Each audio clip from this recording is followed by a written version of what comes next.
I'd also like to thank you for allowing me into your homes for this 21st edition of Season 4 of Esoteric Science Roundtable. And I want to go ahead and get into a couple of notes about upcoming events and upcoming show-related items that are going to be happening within the next month. So I want to go ahead and get into that a bit to start off. The first thing I want to get into is I was supposed to have a guest today, and that didn't quite pan out. There was a bit of the wires getting crossed, and this is Access Television, so surprise, surprise there. So what would actually have been this week will be pushed forward to next week, which will be the 14th.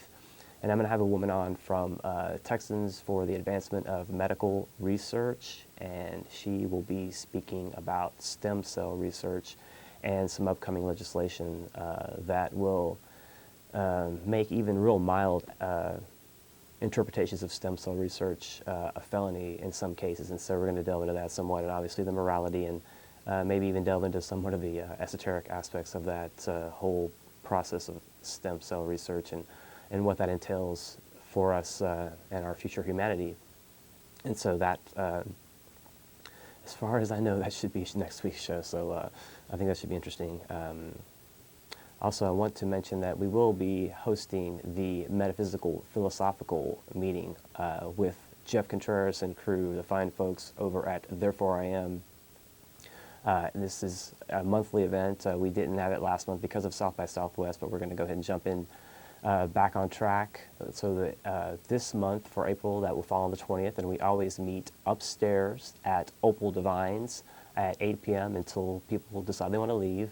And the environment is very relaxed, very casual, very open, very friendly, and we encourage anyone that's interested in what we discuss on our respective shows, if they want to come down and chat about these things, or they just want to just come in and hang out and just hang out. Basically, they're certainly entitled to do all the above or none of the above, whatever they choose. So if anyone's interested in coming down to check that out, please, by all means, do consider. And again, since we've had the month off, I would really encourage people to come down, because this is something that I know definitely Jeff and myself enjoy having the opportunity to discuss things outside of the show forum. It's not quite so one-sided, and we can interact a bit more, and we can also get feedback and input from people as to what their concerns are, or what some little topic, whatever their specific topics, their individual topics of interest may be that they're researching and studying. And so we can pool and share notes, and it's a good way for prospective guests and a number of things. And so we, again, thoroughly enjoy having the opportunity and encourage people to take advantage of it if they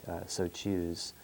Also, another thing that we have, we shouldn't have a class on the 21st due to, there should be a class in here, but we also have a producer's day off, so we should not be here the 21st. But on the 28th, the final Thursday of the month, a two-part show is going to take place, which is, we've been doing that a little bit here with Therefore I Am, certainly our esoteric forums that we co-host between the two shows is one example. We're going to expand that tradition out a little bit, and what we intend to do is, for the 28th, have a two-part show, which will begin on my show, this show, Esoteric Science Roundtable, and will feature myself, David Castillo from The Beautiful Losers, and Jeff Contreras from Therefore I Am, and we'll be discussing occult symbolism in pop culture. And so then we'll finish up, there'll be an hour break, and then we'll continue at 10 p.m. on Channel 16 on the 28th, and we'll finish up on The Beautiful Losers and further flesh out the topic and get into our own little pet, I guess, areas of interest along those lines, and just try to get some good information together. And hopefully we'll be taking calls on the topic as well, and getting feedback from people on that as well, because I think that is something that definitely interests people, and there's plenty of information to throw together. That's why we felt compelled to do the two-part show, because there again is going to be a wealth, an abundance of information to cover. And so calls, we hope to get the calls in, but we'll have to see how that goes.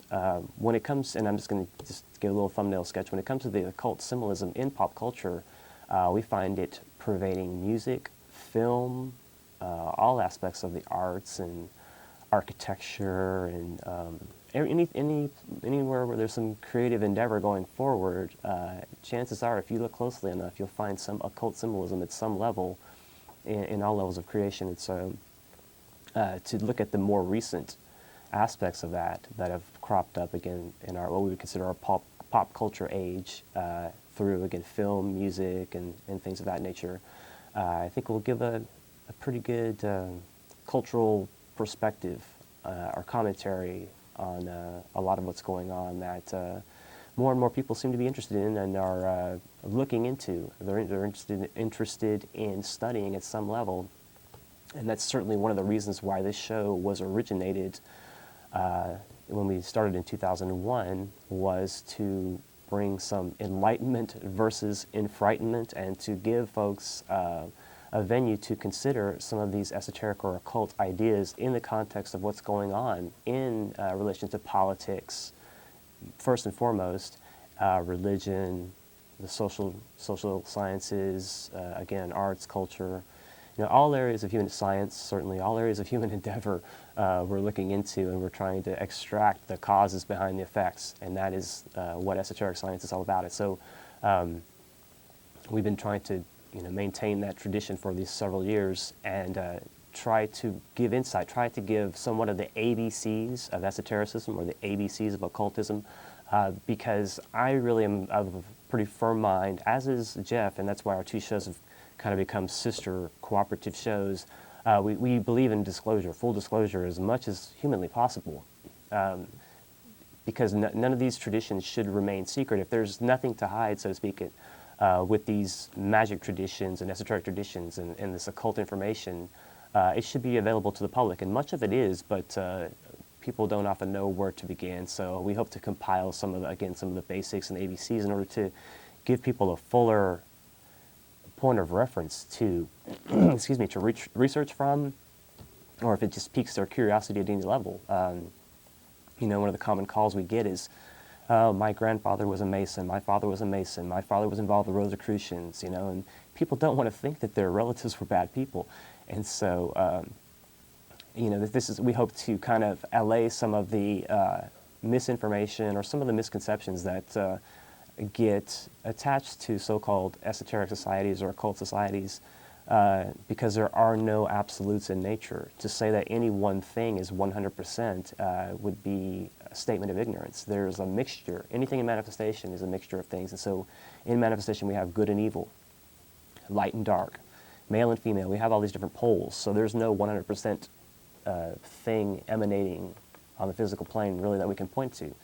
And so to paint the broad brush across any society, whether that be Masonry, whether that be Theosophical Society, Golden Dawn, Rosicrucian, there's more than we could really fully go into. There are a lot of these different societies, so-called, but to get into the intent of these organizations is key. And a lot of times there's a meshing or intermingling between individuals, where you might find someone that is very active, let's say, in their church, but they're also a Mason. And in quite a few cases, you'll find an instance of an individual who is a Mason, who is also involved in exposing corruption in government and looking at the looming one world system as potentially a negative thing. And so they're all kind of there are many admixtures of mentalities that come together from all walks of life to build these different philosophies that come into play.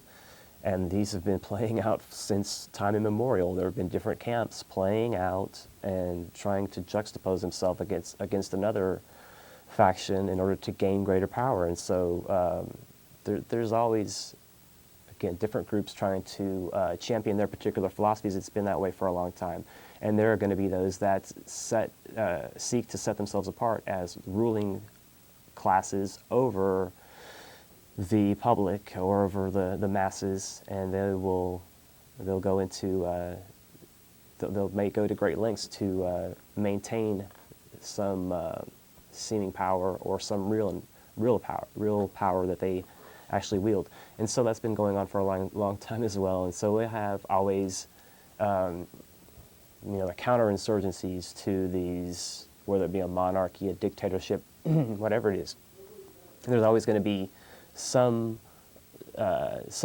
counter group that rises up to any group. So the pro and con. Again, in nature there are no absolutes. So when one thing becomes seemingly apparent to a certain group, there will be some group that will form with with a definite philosophy, with a distinct philosophy that will crop up around some particular issue.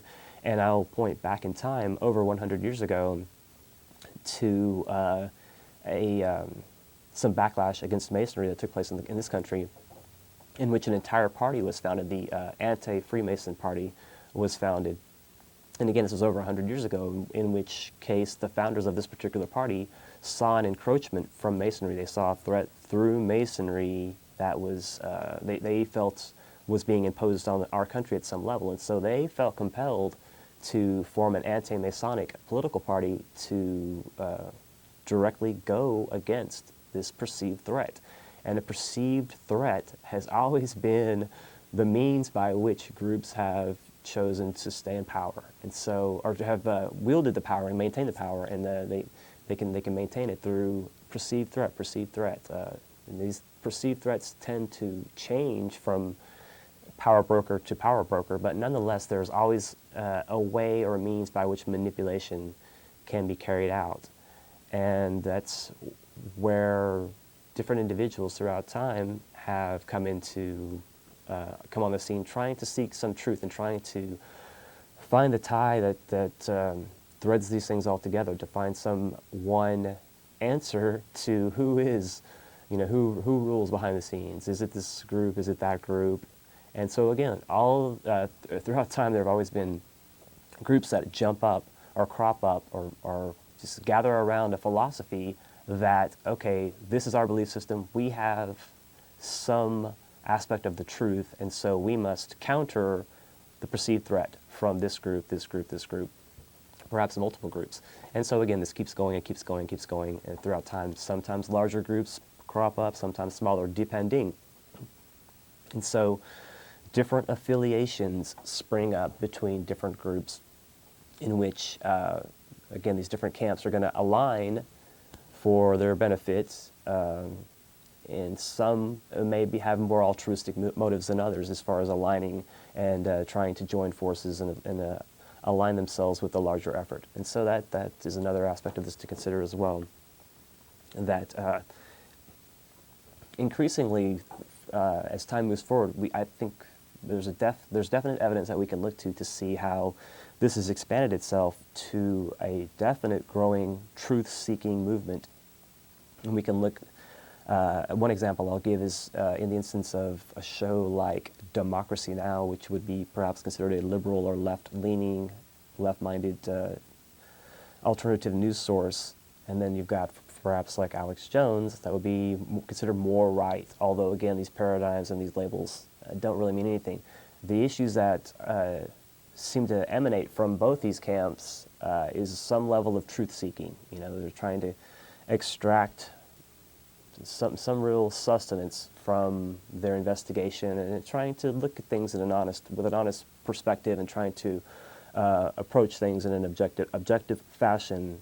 And so a lot of this party affiliations and labels don't fully apply. Again, I would choose to consider those that seek truth and the truths that they're extracting as the key component here, rather than try to break us into particular camps.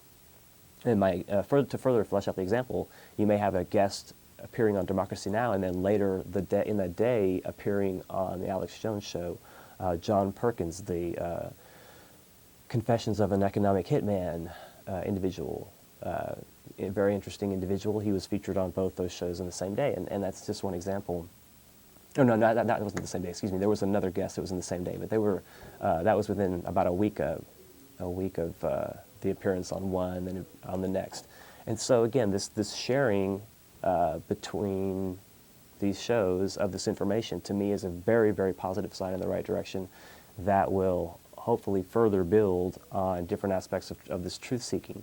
And so ultimately, we're going to know individuals by their intent and by their fruits. And that's, again, getting back to any group that crops up or develops around a philosophy. What is the intent with the origin of this group? What are they really, truly intending to accomplish by setting up this group? And in most cases, running counter to some other some other philosophy. Now, there may not be an outright antagonistic effort to counter another group. Some groups may just be set up just to do some particular function, but by their very nature, there are other groups that would find their philosophy wrong. And I would think one example of that, from my belief system, would be like the Theosophical Society, for instance, set up with the intent to emphasize universal brotherhood, but that the Christian church certainly felt threatened by this group and their gaining prominence and their gaining notoriety and gaining membership, and having stood the test of time for over 100, basically 130 years at this point, since the inception of the Theosophical Society in 1875. And so, they didn't set out to counter religion. In my humble estimation, I think others may disagree with that statement, but there was certainly that perception. And so, again, everyone's going to have their pet philosophy. It's going to boil down to individual choice largely. Certain individuals will be able to cross over and find themselves in various camps. And as far as melding the metaphysical with the political, that's certainly something that myself and Jeff are involved in, and there are other individuals around the world that, at varying levels, meld their metaphysical philosophies or their occult philosophies with an understanding of seeking truth and an understanding of the real threats that are emanating from certain camps. Again, I hate to speak in terms of opposition, but when you get back down to the bare basics, truth versus untruth, then there has to be opposition, because this is the goal of our humanity, is to seek truth and to express love. And we cannot express love in confusion, illusion, misunderstanding, misconceptions, and bad blood towards one another. So we have to seek truth in order to unify ourselves on these truths. And that will continue to maintain itself. That will continue to play out more so and more so, that you'll see different groups from widely diverse backgrounds coming together on specific issues, seeking to extract common truths. Common truths are just that. They're common. They're common to all individuals, because truth is one. You cannot say these people have a truth and this people have a truth. Then that is not ultimate truth. Ultimate truth is agreeable by all camps from all sides, no matter how you look at it, up, down, in the middle, on the side, any way you pick it apart, all agree on the basic truths that are inherent, intrinsic, and elemental to the way that the laws on this planet operate and the laws of the universe. And ultimately, we can, on this physical plane, agree on certain great truths as they demonstrate themselves ultimately on this physical plane. And so this is another further fleshing out or demonstrating of the soul nature in humanity, further demonstrating itself as, again, the soul is one, although we each have a portion of the soul, but it's just like grains of sand on the beach. Ultimately, they're all part of one entity, or drops of water in the ocean. Ultimately, there is one soul that we each have a perspective of through our own individual consciousness and awareness. And so as our perceptions start to align along, again, certain archetypal truths, certain great truths that are inherent and basic to the core of all humanity, then we can truly come together in a spirit of universal brotherhood, and these different camps can work together in a cooperative fashion, again, irrespective of diverse backgrounds. When we can truly come together on the truth and agree upon the truth, all these side issues just tend to melt away as seemingly insignificant, and that is also a really powerful component of truth, is that it does heal a lot of unnecessary cleavages, because the overwhelming, glaring truth, the light of the truth, is so overwhelming, it's so radiant, that it dispels all these seeming petty little things that would, in other instances, prevent people from working together. And so as we can gather ourselves together with this understanding, I think we will see more of this soul nature demonstrating itself, and it will evidence itself on the physical plane as persons cooperating. Again, this doesn't have to be politically necessarily. This can be with some social reform. This can be through religious reform, political reform. Again, people that get together on a cause or an issue. And again, that's where you're going to find varying camps that have maybe some main philosophy joining forces with other camps that may not have. These may be seemingly, not reconcilable philosophies, but nonetheless, when truth comes into the consciousness of the collective masses, then again, the differences will melt away. The truth will unite, and people will work together on that common truth. And so the philosophies, individual philosophies, will take a back seat to a certain degree. Let's see. And so in this day and age, increasingly more so, as communication obviously is becoming more readily available to more people, and modes of communication are faster, and we have, in essence, instant communication to a large degree through the internet and through television medium, radio, all these electronic media or electronic medium that we have available in order to communicate messages and exchange ideas are very readily available to the masses. And so this allows for rapid changes of ideas. This allows for like a lightning flash to go through human consciousness, and for these great truths to be seized simultaneously by large numbers of people, by great masses of people that would ultimately collectively come to an understanding on, again, these unifying, great, inherent, eternal truths that will bring men together as these understandings reach our consciousness. And there are going to be varying things that allow this to kick in with different people. This is part of our dance with the physical vessel, with the material world. We come in and we play a game, in essence, of forgetfulness, and then we can remember more so. And as these truths become remembered and these triggers kick in to allow these remembrances among the masses, then again these inherent truths will stand towering among men as radiant and unavoidable, and these great truths will cause great changes within our humanity.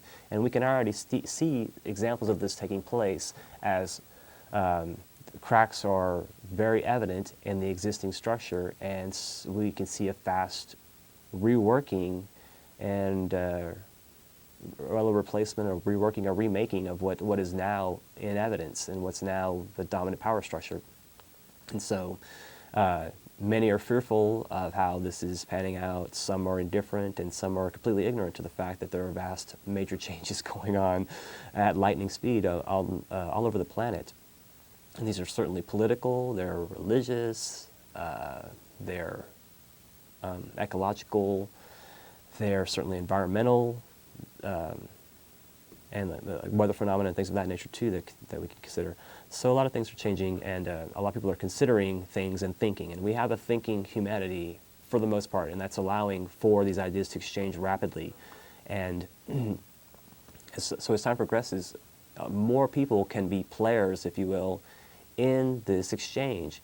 And one example would be with 911 and the events that surrounding the 911 event that so many people have investigated, because it just does not sit well with people, because previous experience, you start to see a pattern of repetition of fear-mongering. Again, I mentioned that earlier, then, the perceived threat. You see the repeating pattern of the perceived threat implemented, time and time again.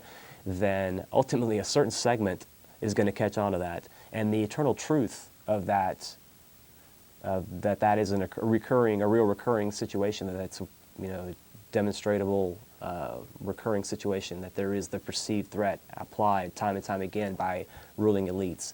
Then the truth of that, the apprehension of that, and the understanding of that can allow these philosophies to gather.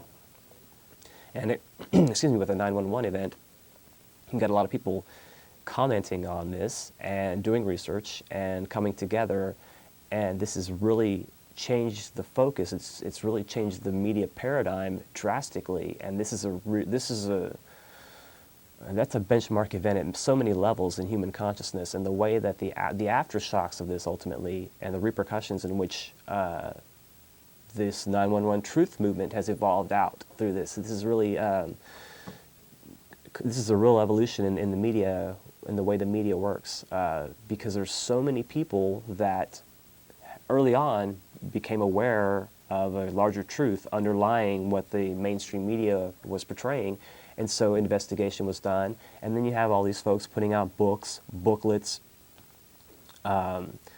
videos, and DVDs, and a lot of websites and web blogs, and people just chit-chatting in general. You got feedback from polls. You've got a lot of mass media, different elements of it that are coming together to show how this element and how this event has really metamorphosized, again, the way that the media plays its role. And then as the blog evolves, this is something that is really, truly a revolutionary medium, in that a lot of information can be put out instantly, and a lot of news that would not see the light of day otherwise is broken. And this is one real interesting aspect of that, is that in San Francisco there is an attempt, a legal attempt to, well, definitely subjugate, but to minimize the blogging, in that it would be checked. It would have to meet certain criteria, and ultimately any free speech would be regulated. If they got over 500 hits per day, I think it is, then there's going to be even greater regulations for those particular sites, for those bloggers. And so this definitely demonstrates the power of independent media, and one person commenting in one particular location that instantaneously has an effect, or has the potential for an effect, on a much larger scale. And so these ripples can cycle through, and the rapidity of these ripples is becoming quite evident. And so we are getting a lot more. This is what's going to break the camel's back ultimately, is that there's no possible way, with the availability of mass media and communications, and the ease with which people can burn DVDs, for instance, and make have pretty ready access to mass communication, and multiplying copies of things with relative ease. And certainly the internet, the way that it replicates, allows for that. And so there's no real way to corner or head off this kind of a steamrolling, this kind of a tide that's coming into being.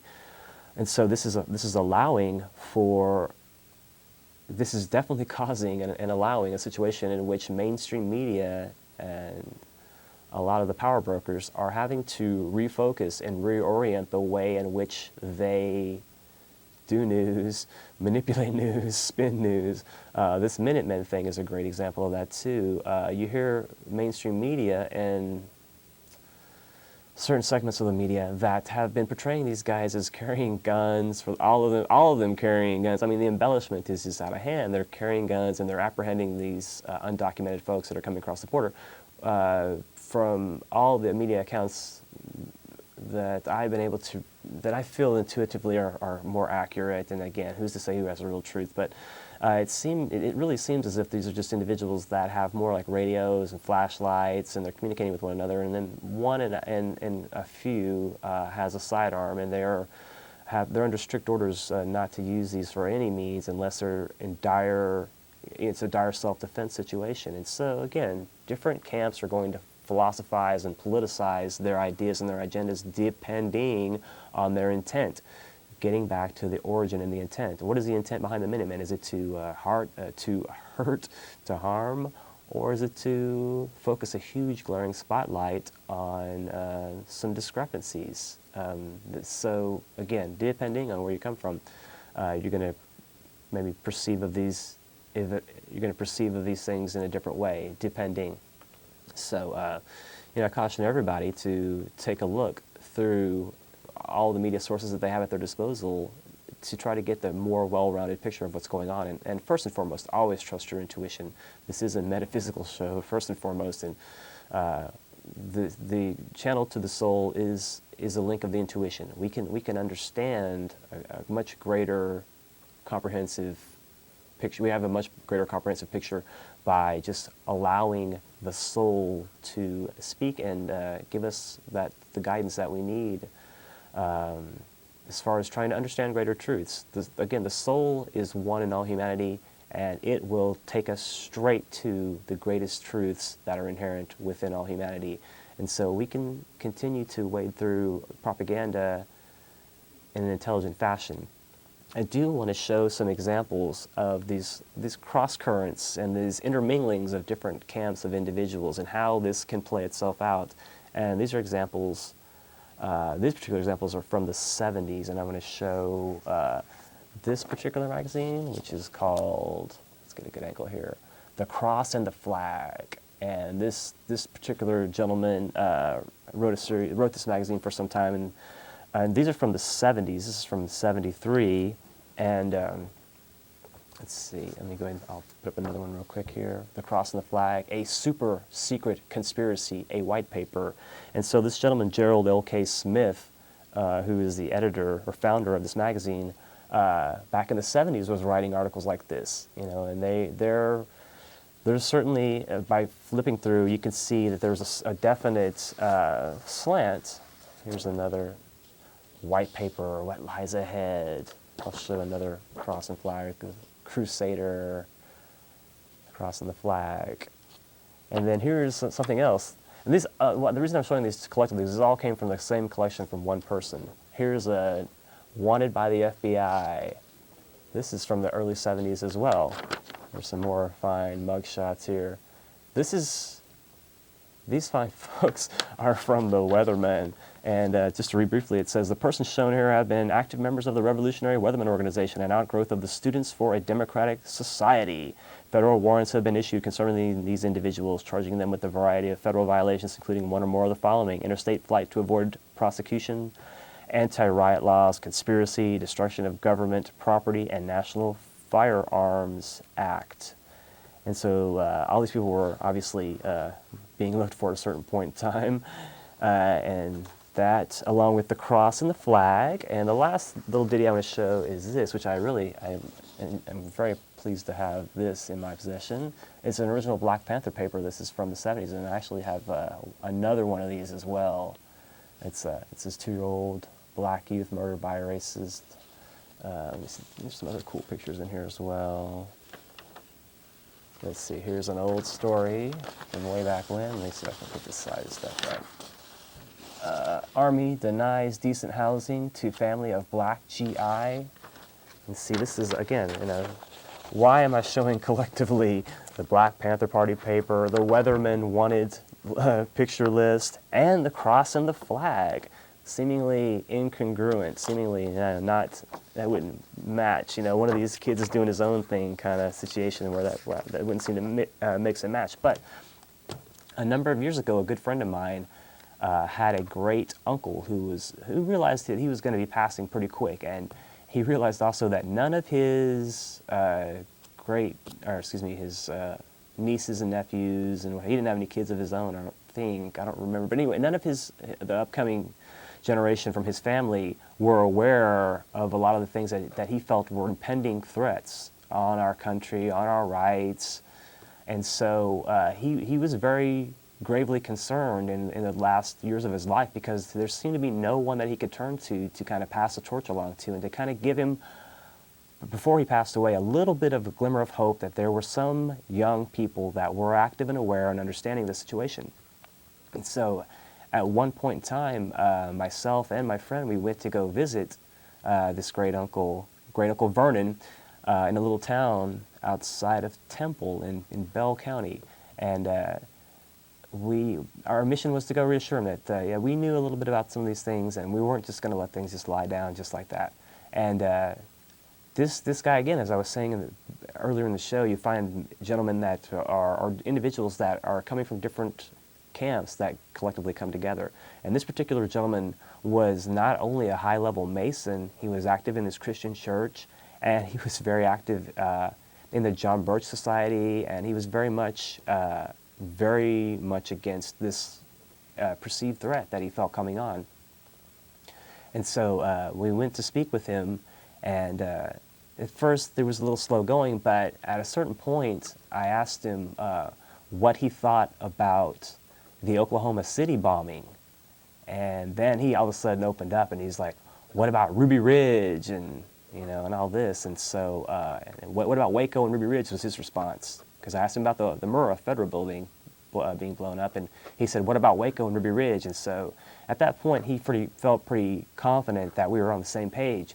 And so again, realizing that, you know, he didn't have a lot of time, he passed all this literature on to us. And there are also, I'll bring it on a future show and show some early, from the 60s, aid and abet magazines. There's an individual named Jack McLam that has information. He's an old cop, Jack McLam, and he encourages law enforcement and military to see that there is an impending threat coming, potentially through the infiltration of the military and the militarization of the police and all these things that are taking place, that he definitely sees as a perceived threat. And so again, there are a lot of these people that are coming together with this information. And okay, so then I kind of lost my place, but this particular individual gave us this information. Oh yeah, the Aid and Abet magazines, Jack McLam, there were some of those. And there's another magazine that's something about pardon me, but I'm just a country boy, and that was a pretty interesting magazine as well. It's from the 60s, and you can see their concerns. It's a definite history lesson, and you can also see the concerns of those people from those times, that they definitely felt a perceived threat. You know, that was there was the destruction of America at some level. This certainly leans towards a perceived communist threat, excuse me, and some of it tends to run towards like the anti-Zionist side a bit, which, you know, there certainly is a Zionist movement. They're not the exclusive controllers or rulers of anything, but nonetheless, that is a faction to be considered. And so you see the philosophy, or the pet philosophy basically of this particular group, and how that fits into the larger context. But I find it nonetheless interesting that this individual, before he passed away, being a high-level Mason, being very active in the Christian church that he belonged to in a small town, and yet being very active in the Patriot community as well. That would be a seeming mismatch, but nonetheless, it's just an example of how people are looking for truth at some level. People are they're trying to seek the truth. And, you know, the Black Panther Party paper at first kind of surprised me too, because, you know, what's this old white guy doing with a Black Panther paper, or party paper, several of them. And I thought that just didn't seem to make sense at first. But then, you know, hey, he was part of anyone that saw government corruption, that was looking to come together on truth, and he saw that within these groups. And so that's what this individual in particular joined. And we can see other people in this day and age joining particular affiliations in some cases, but the real grace of what's transpiring in this day and age is that there isn't a real tight affiliation. There isn't a hard and fast membership list, you know, that where there's any kind of dues for people that are seeking truth on this planet. There's just a loose collective of individuals that are working to try to understand at some level what's really going on.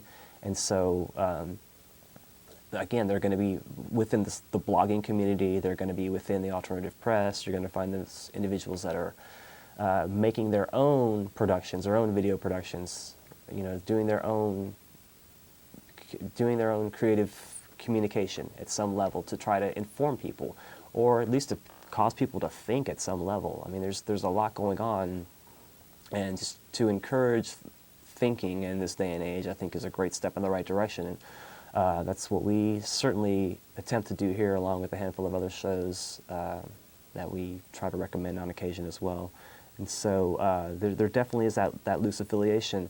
And I would say even with the micro broadcasting of the FM microbroadcasting that fortunately has cropped up and like little mushrooms everywhere around Central Texas, and has allowed for a lot of networking. And that too allows for tying together. It's like a little instant message service in many respects. If some pressing event is happening, then the word can be gotten out quite quickly amongst a group of individuals that more or less look to one another as fellow truth seekers, I guess is the best term to use again. And so as these people are able to have this loose network enough to get information, it's definitely like a nervous system in a sense. It definitely has its means of informing the body politic in a reasonably quick way. And so that to me is very encouraging that we have these resources available to us. And I think increasingly so, we'll see creative means by which we'll find that taking place. As a matter of fact, there was one small article in one of these magazines about some people that invented a car that, keeping in mind this is 1973, some car that would cost $1,000 and we would get 60 miles a gallon of gas. And the little comment at the end was, well, the future generations of this country will allow for the solving of these technological problems in our energy problems or what have you. And I definitely tend to, I want to echo that sentiment as well. I feel that's firmly the case as well. We have the answers to many problems that plague us collectively as a race. It's just a matter of the proper climate to allow these things to become more mainstream. Even in the event of the application of what's called free energy or zero-point energy or above unity gain energy, free energy for all intents and purposes, because it's just generated from the planet, just in the same sense that we are electromagnetic. That type of energy, even if it were regulated and there was some modest tax on it or something like that, that certainly doesn't, I wouldn't pose a problem for me. I would, welcome that if we could have something that put out zero emissions, completely clean, completely renewable. That's worth paying for, and it wouldn't be very expensive. And so these are the types of things that are going to revolutionize in due time, and not such a terribly long time from now, I don't feel. I think that things are, in a relatively short order, going to turn the corner, and I heard Alex Jones use that phrase a couple of days ago, and I think that's very appropriate. We are turning the corner, because when you have this loose affiliation, there cannot be tabs kept collectively on all of this non-organization that is organized at some level. There's like a collective unconscious mentality that is compelling or motivating these truth-seeking individuals at some level, and so again, there's no list, apparent and evident that some authoritarian group could fall back on to say, okay, well, let's just round these guys all up. Certainly there are pockets of dissent, and there are lists of provocateurs and perceived threats to the establishment, just in a lesser way that the perceived threat is always thrown back our way, but just the larger boogeyman. When you have potentially billions of little boogeymen, you have little ghosts in the machine, then a lot of little gremlins can do a lot of disruption to the system at hand. And so there are people that are coming onto this planet specifically to be gremlins, to put a monkey wrench in the works and to disrupt the current workings. And they are destroying the current system. And that falls back along the lines of what is known as first ray or will or power. And there are those workers in evidence today that are carrying out at some level with this will or power energy, some aspect of the will of God, excuse me.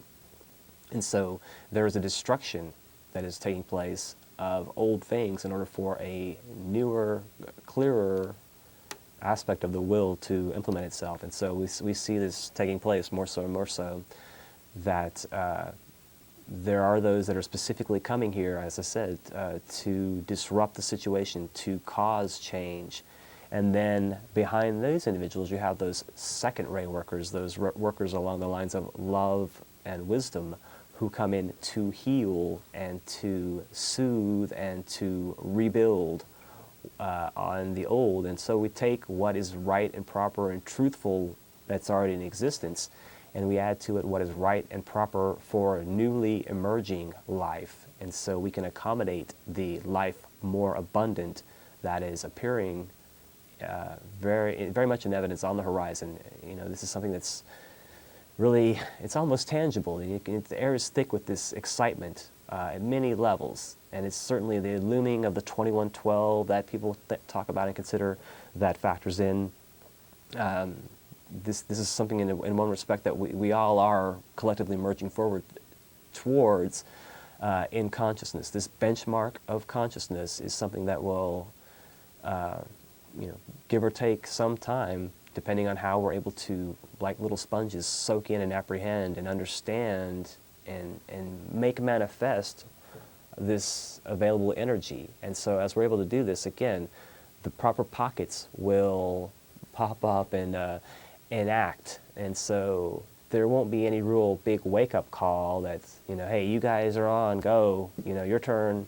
First-rate people go destroy the old system. Second-rate people go rebuild. It's your turn. This is just an intuitive understanding underlying our human consciousness, and this becomes more prevalent and readily apprehendable as the quality of mind becomes more intact and more potent.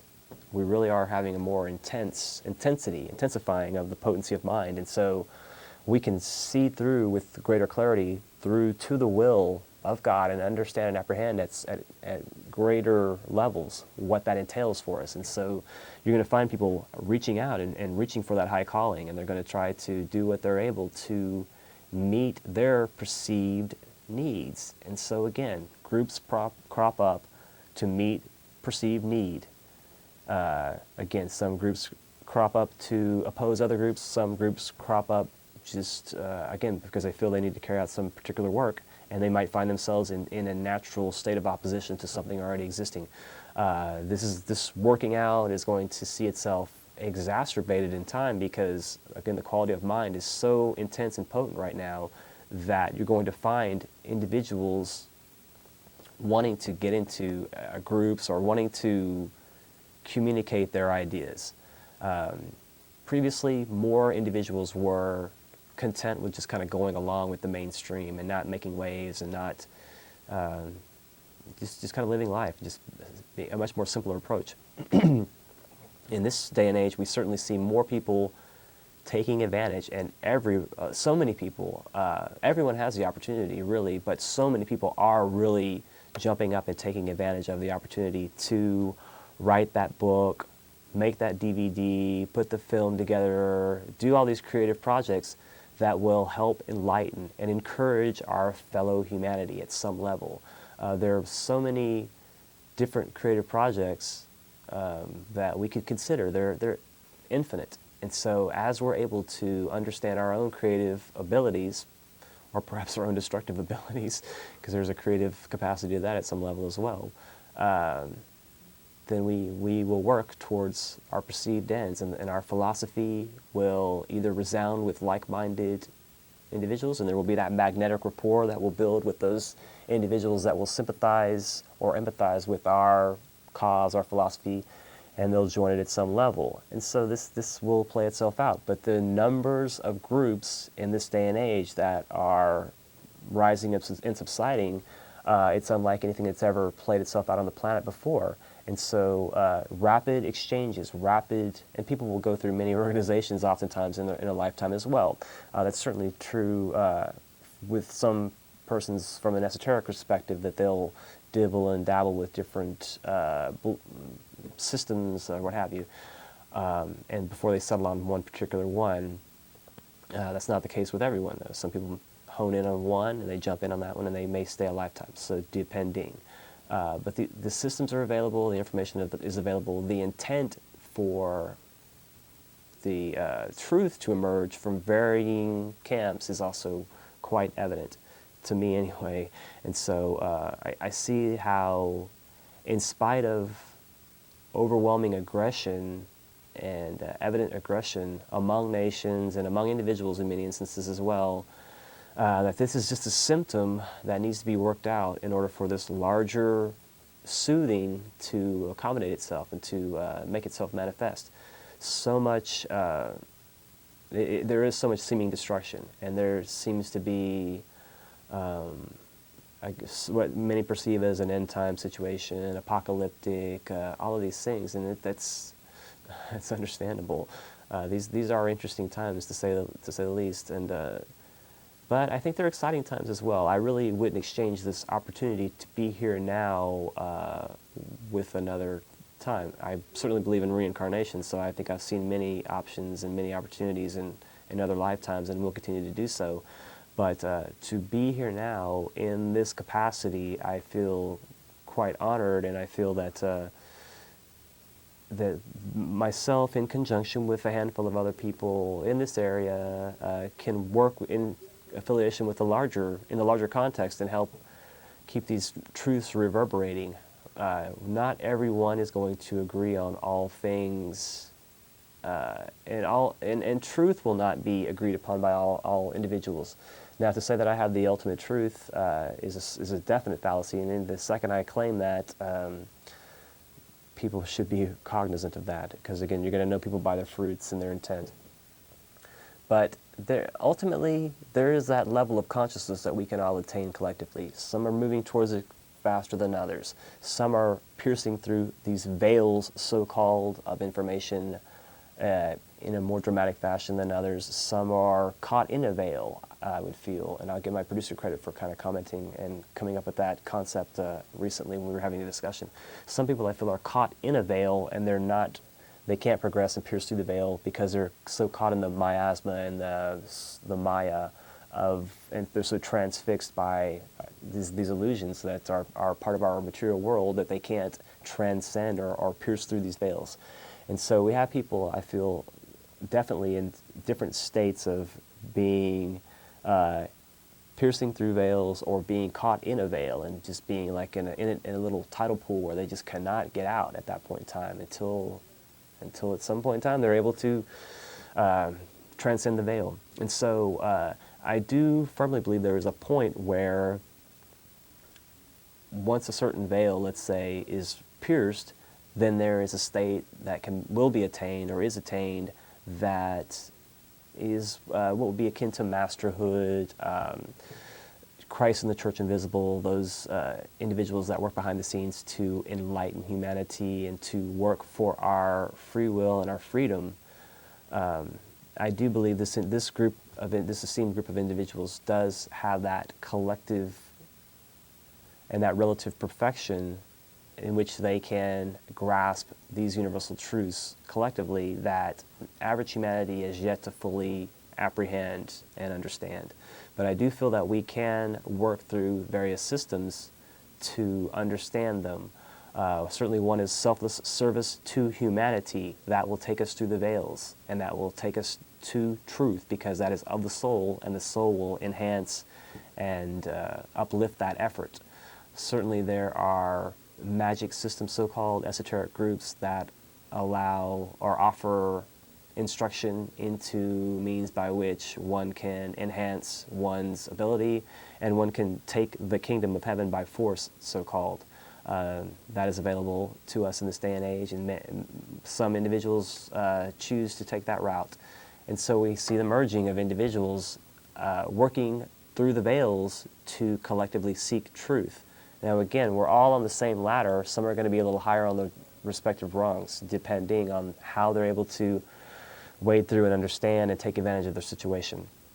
And so as long as we're willing to cooperate, that's going to be the main thing that's going to help us out. As long as we can cooperate and get past these differences, that will be the one thing that will alleviate some trouble and bring us together, again, seeking truth collectively. Let me go ahead and grab a call. Hello, caller, you on the air?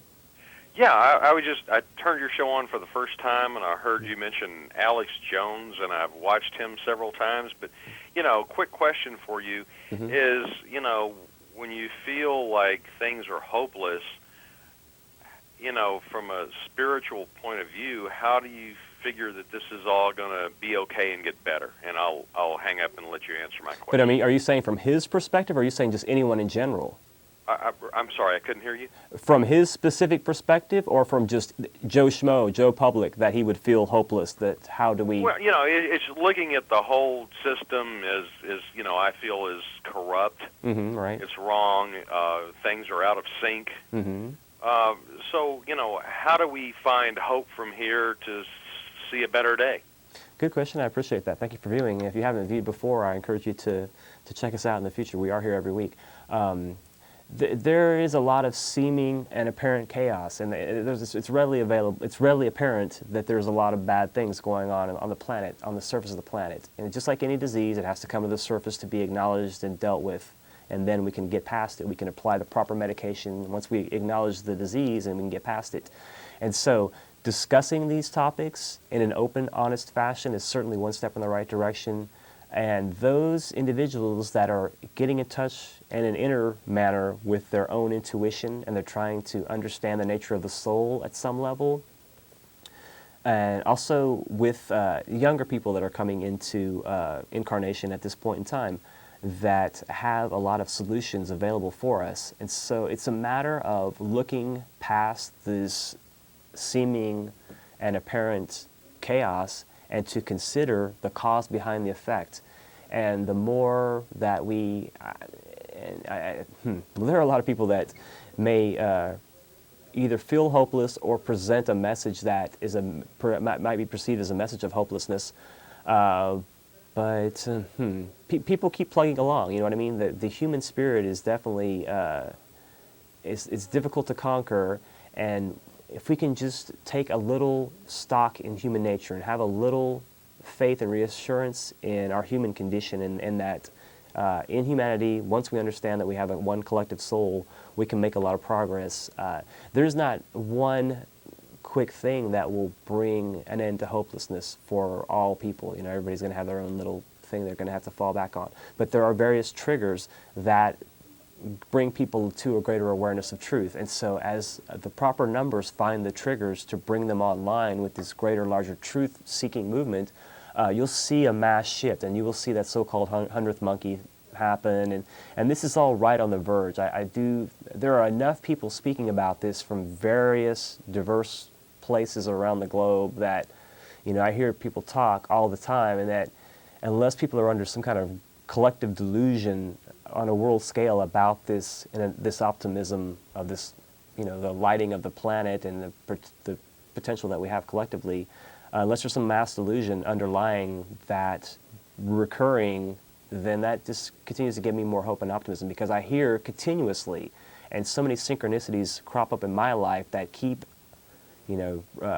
reassuring me and re-demonstrating that there's much more going on behind the scenes than we can even surmise. As strange as things seem on the surface, the spiritual underlying cause is even that much more just out there. And so as we can start to apprehend these things, then we can start to make some real progress. So as these triggers kick in and collectively people are open to these things, the more progress we'll make. There's time yet for us to change, but we've got a ways, but we're making great progress. I'm confident. Thanks for watching. We are here every Thursday, channel 11, 8 p.m. Want to remind folks to check out There 4 a.m. every Tuesday, 10 p.m., channel 16. Also, Beautiful Losers coming up tonight, 10 p.m., channel 16. I want to thank my producer, Chris, for commanding the helm of the Starship Esoterica. Thanks, Austin. Take care.